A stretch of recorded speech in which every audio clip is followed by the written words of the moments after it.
while we believe that these certifications were submitted to justify the 15 million that were allegedly paid as reward to informers, now all the officers from the AFP, that includes General Memphine, the USEC for Administration, are stating that the DepEd did not utilize any of its confidential fund in support of the Youth Leadership Summit.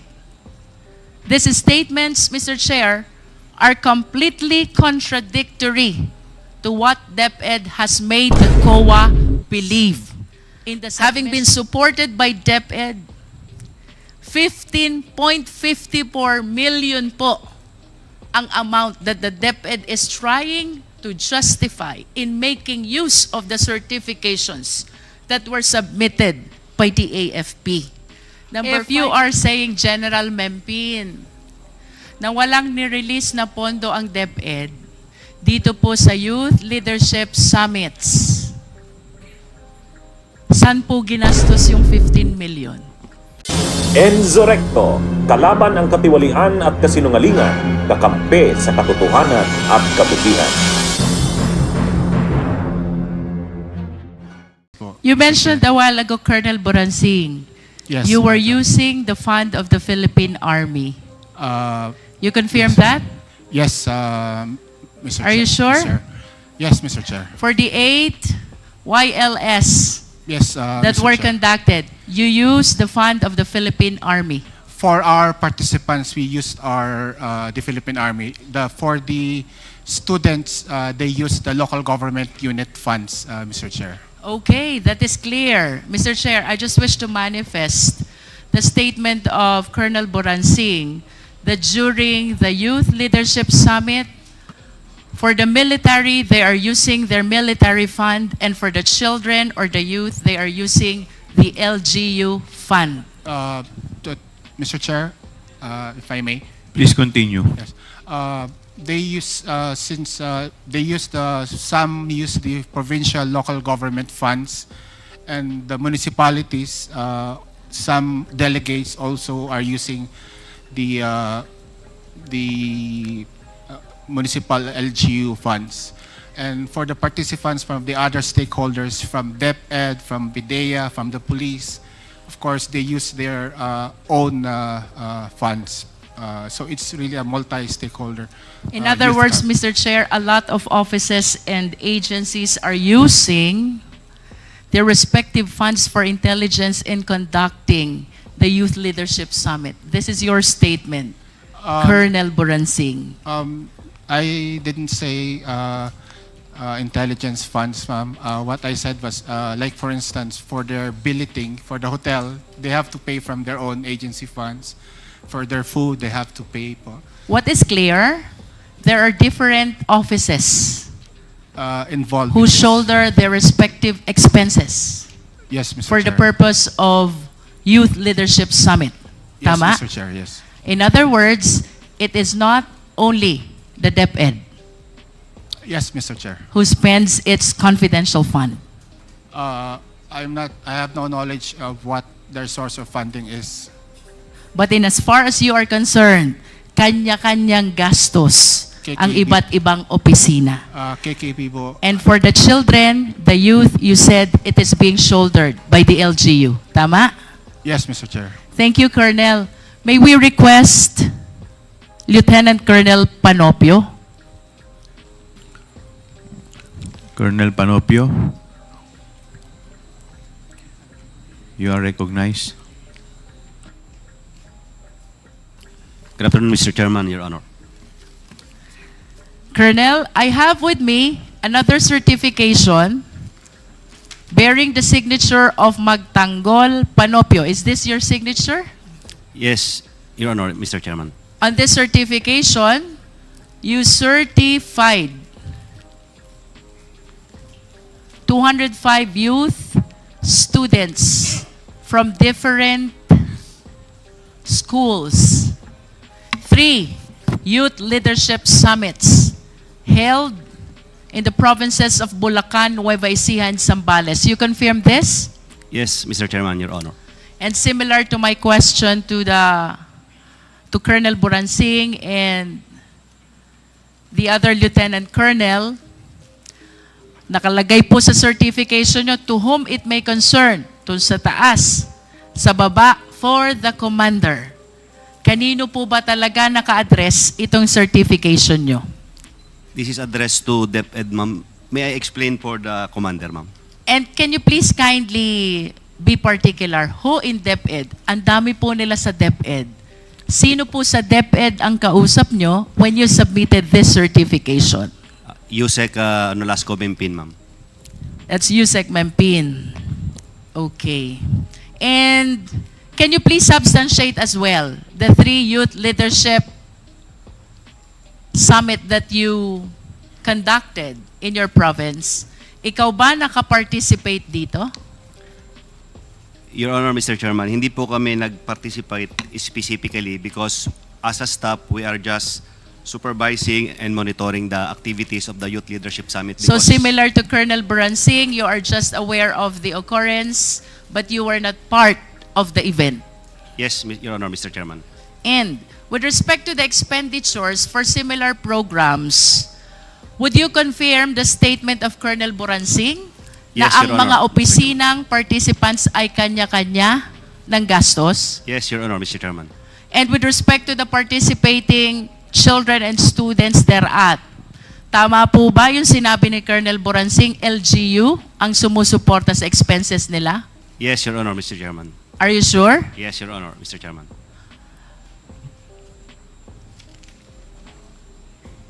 Can we recall Lieutenant Colonel Sangdaan? Yes, ma'am. Lieutenant Colonel, tanungin ko lang po yung pagdating sa expenditure. Do you confirm the statement of Colonel Buransing? Kanya-kanya ng gastos lahat ng opisina. Yes, ma'am. Yes, ma'am. And with respect to the children and the youth, it is the LGU The who support the expenses. Yes, ma'am, through their POPs plan, ma'am. Thank you. Mr. Chair, I am done with Lieutenant Colonel Panopio. I wish to proceed to Major Dombrigue. Major Dombrigue. Major Dombriding, you are recognized.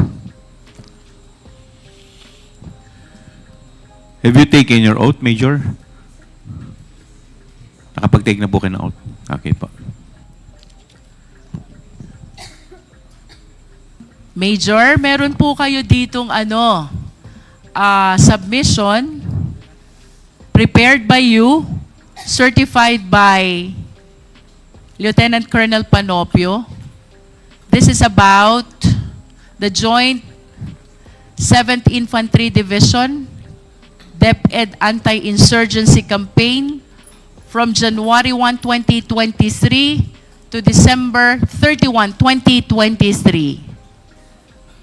Do you confirm, Major, na ang sinertify niyo po dito ay 313 insurgency awareness and 166 posted social media products?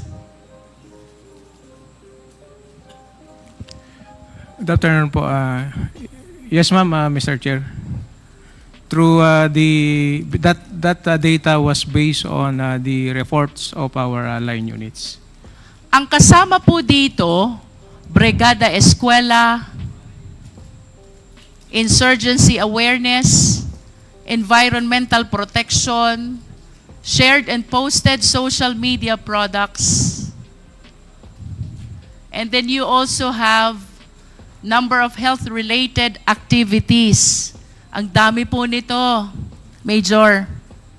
Tanong, saan po nang gagaling yung pondong ginagamit nyo for all of this? Ma'am, most of that funds was under the POPs on the APB of our line units. Ano po yung POPs? Please enlighten us. Projects, activities, and programs po. And can you please tell us which agency is this? In particular, ma'am, is the Philippine Army in collaborations with our partner stakeholders on the ground. In other words, similar to the statement of the 3 prior officers, yung mga activities nyo, ang gumagastos is the Armed Forces of the Philippines. Tama po ba? Yes, ma'am, Your Honor. And as far as your counterpart is concerned, tama po? Opo, ma'am. At paano nyo po ba ginagawa itong anti-insurgency awareness?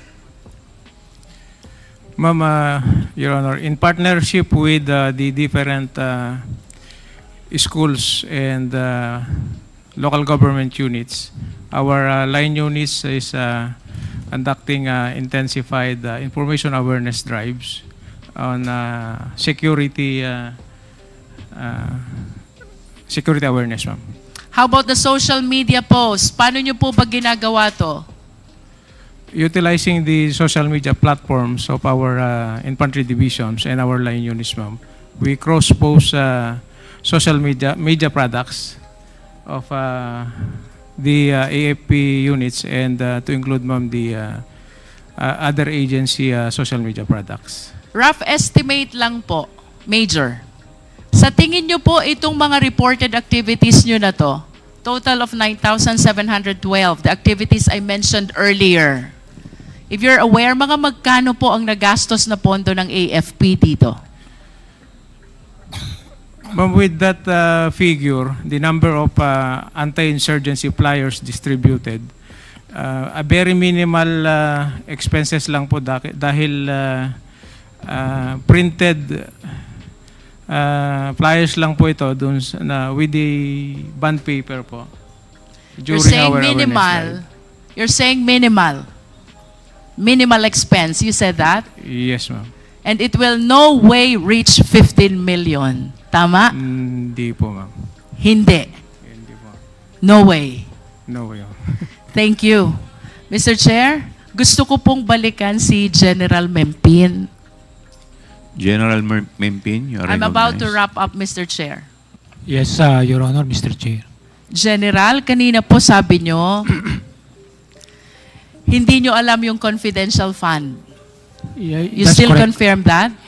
That's correct, Your Honor, Mr. But I Chair. hope you understand that the certifications which I confirm from the AFP officers, the 4 of them, pertains to the expenditure of 15 million taken from the confidential fund. And according to them, those certifications were required by you. Your Honor, Mr. Chair, actually I was asked by the Officer of the Secretary to ask for certification coming from these units. But it is clear to them or even to me that no funds are involved, meaning no funds released to these units. What the Office of the Secretary is wanted to know is the product or the result of the collaboration of various stakeholders, including DepEd, with regards to our youth. So it is clear, ma'am, that DepEd has not released any single centavo to the conduct of wireless to the units mentioned, ma'am, Your Honor and Mr. Chair. If you are saying, General Mempin, na walang nirelease na pondo ang DepEd dito po sa Youth Leadership Summits, saan po ginastos yung 15 million? That's, Your Honor, Mr. Chair, that was I was not aware of it because the task given to me is just to coordinate because to be candid about it, the commanders of Colonel Buransing, Colonel Panopio, and Lieutenant Colonel Sangdaan are my former colleagues or classmates in the Philippine Military Academy. Mr. Chair, I wish to ask the COA, Attorney Camora, tama ba ang understanding ko? Sa AOM, may disallowance na 75 million.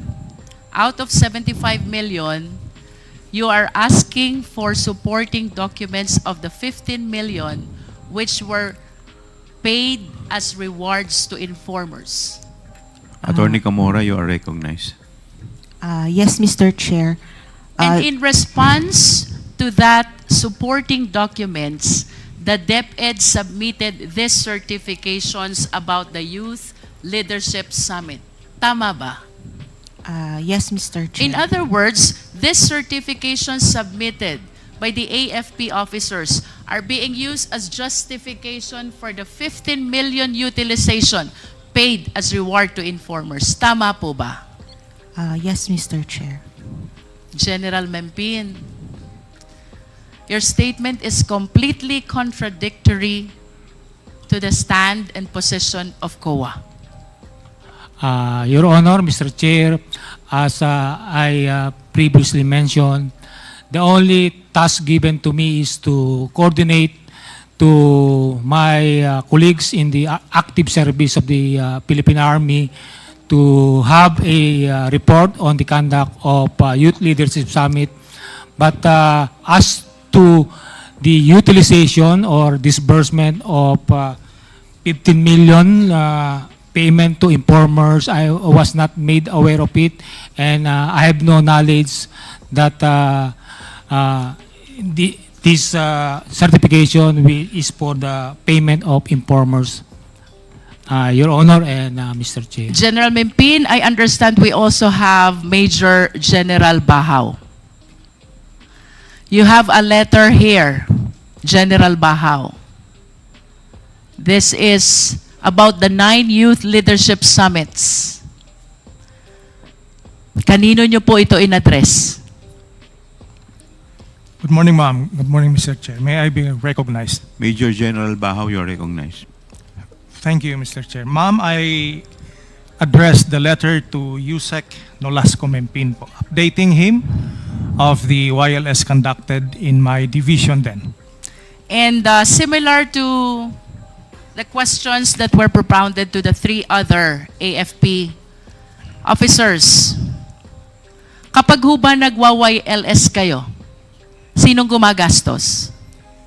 Ma'am, sari-sariling agency po na nagpa-participate dito ang gumagastos. Sa amin po, more on facilitation and security, kami po ang gumagastos sa sarili naming mga tropa.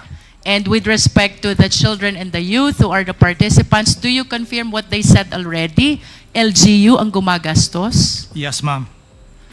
At kanina po sinabi din ni General Mempin, balikan ko si General Mempin, sabi niyo po, General, wala talagang gastos ang DepEd dito?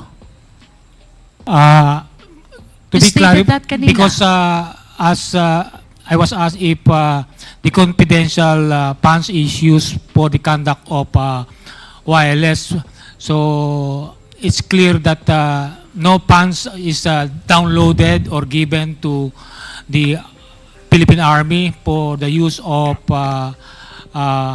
the conduct of wireless, but if confidential fund is given General, to informers that is DepEd. tantamount to saying na walang gastos ang DepEd sa inyo. When you said that they did not or DepEd did not download any fund to the military. Tama? That's correct, Your So, Honor. and what you wanted to say, walang ginastos ang DepEd sa taga-military when it comes to the Youth Leadership Summit. Do you confirm that? That's I confirm that's correct, Your Honor, Mr. Chair. Mr. Chair, I am very much surprised, but let me wrap up and make this manifestation before I yield to the other members of the committee. While we believe that these certifications were submitted to justify the 15 million that were allegedly paid as reward to informers, now all the officers from the AFP, that includes General Mempin, the USEC for Administration, are stating that the DepEd did not utilize any of its confidential fund in support of the Youth Leadership Summit. These statements, Mr. Chair, are completely contradictory to what DepEd has made the COA believe in the submission of all these certifications. Mr. Chair, to proceed, let us all be reminded, ito pong confidential fund na ito, pera ng taong bayan. We, all of us, are accountable to the Filipino citizens. Public office is a public trust. We should be accountable to the people at all times. And I do not understand why these people who are supposed to explain the 15 million is totally unaware of the same, because they are saying that they never use the DepEd fund and what they use is the fund of the AFP. While we understand, Mr. Chair, that confidential fund by its nature is not encouraged to be scrutinized, there is nothing under the law that prohibits the same as well. There are important observations, Mr. Chair. Number one, among all civilian agencies, DepEd is one of the very few with confidential fund. Two, DepEd had this confidential fund only in 2023 and never in prior time. Three, I hope we can show also that while the DND, which has a mandate to address the national security, has 37 million confidential fund only, the Department of National Defense has 37 million. The DepEd, which mandate does not include national security, has 150 million confidential fund. Mr. Chair, to continue, while the police, the AFP officers already denied this YLS, having been supported by DepEd, 15.54 million po ang amount that the DepEd is trying to justify in making use of the certifications that were submitted by the AFP. Number 5, Mr. Chair, prior to 2016, pag ang pinag-usapan po natin ay Youth Leadership Summit, it is the AFP who leads and they just coordinate with DepEd. But on the report that was given by COA, it seems to appear that the one leading the Youth Leadership Summit is the DepEd in coordination with AFP. Paligtad po ito. Number 6, Mr. Chair, I do not want to preempt any conclusion. However, Mr. Chair, General Mempin spent 2017 to 2023 of his AFP career in Davao City and Davao region. During this time, the former president is the president and our vice president is the mayor. During those time, Mr. Chair, Davao City, while it is authorized to have and to utilize confidential fund, I believe has one of the highest confidential fund among the LGUs in the entire country. I hope the Secretariat can produce the data. I wish to ask, Mr. Chair, ito bang lahat ng ito ay coincidences? Given this observation, let us all be reminded that the leeway that is being given to confidential fund is to be able to address a very important concern, and that is national security of the country. No more, no less. The procurement and the liquidation were made liberal in recognition of the significance of the purpose of the confidential fund. However, Mr. Chair, if there are glaring indications of irregularity already, as those that we have mentioned, plus the admission of the AFP, is it not that COA should address its mandate of making sure that all receipts and all expenditures are duly accounted for the Filipino people. Question number 1. Since when has irregularity in confidential fund been happening?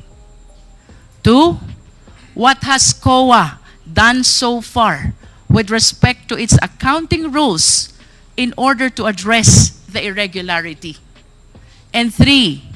Will COA simply brush aside these irregularities, especially with the admission of the AFP that they were the one who spent for the 15 million Youth Leadership Summit and not the Department of Education? Let us remember, regardless of which office in the government we belong, public trust always carries accountability. To tone down the mood of our investigation at para mas maintindihan po ako ng mga tao, mayroon hong prominent na line sa pelikulang Star Wars. Ang sabi, comes with great power is great responsibility. If you translate this to constitutional language, let us all be reminded, public office is a public trust. The trust that is given to us by the people carries with it due accountability. Thank you, Mr. Chair. May hulanong salita na ang ibig sabihin dito ay ang pagkakaisa. Bunyog Party List. Halika na, Bunyog Party List ka na. Halika na, Bunyog Party List ka na.